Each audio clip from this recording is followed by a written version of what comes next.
Time is a very difficult thing to pin down. There's a famous saying of St. Augustine of Hippo that when he was asked, "What is time?" he said, "I know what it is, but when you ask me, I don't." And yet it seems absolutely fundamental to our life. Time is money, we say. I don't have enough time. Time flies. Time drags.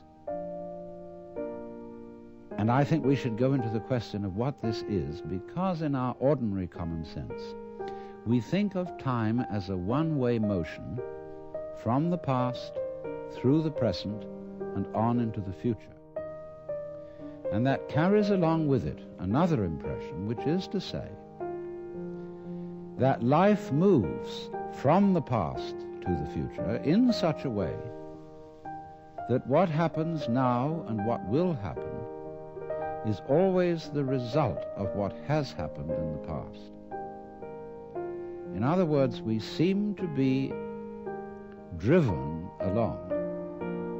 So the course of time is really very much like the course of a ship in the ocean. Because here's the ship, you see, and it leaves behind it a wake.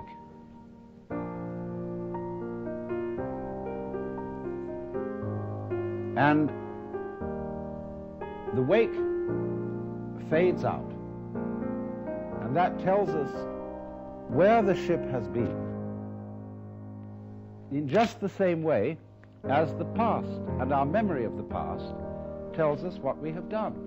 But as we go back into the past, and we go back and back to prehistory, and we use all kinds of instruments and scientific methods for detecting what happened, we eventually reach a point where all record of the past fades away in just the same way as the wake of the ship.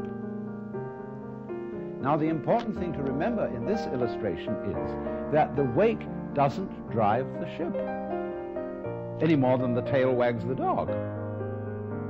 I can say, well, I am doing this now because I did that then, and so I am producing for you a continuous line of thought.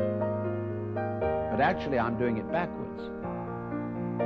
I'm doing it always from now and connecting up what I do now with what I did so that you can see a consistent story. If I define myself as the whole field of events, we'll say the organism-environment field, which is the real me, then all the things that happen to me may be called my doing. And that is the real sense of karma. But when we speak about freedom from karma, freedom from being the puppet of the past, that simply involves a change in your thinking. It involves, in other words, you're getting rid of the habit of thought whereby you define yourself as the result of what has gone before, and instead get into the more plausible and more reasonable habit of thought, in terms of which you don't define yourself in terms of what you've done before, but in terms of what you're doing now. And that is liberation from the ridiculous situation of being a dog wagged by its tail.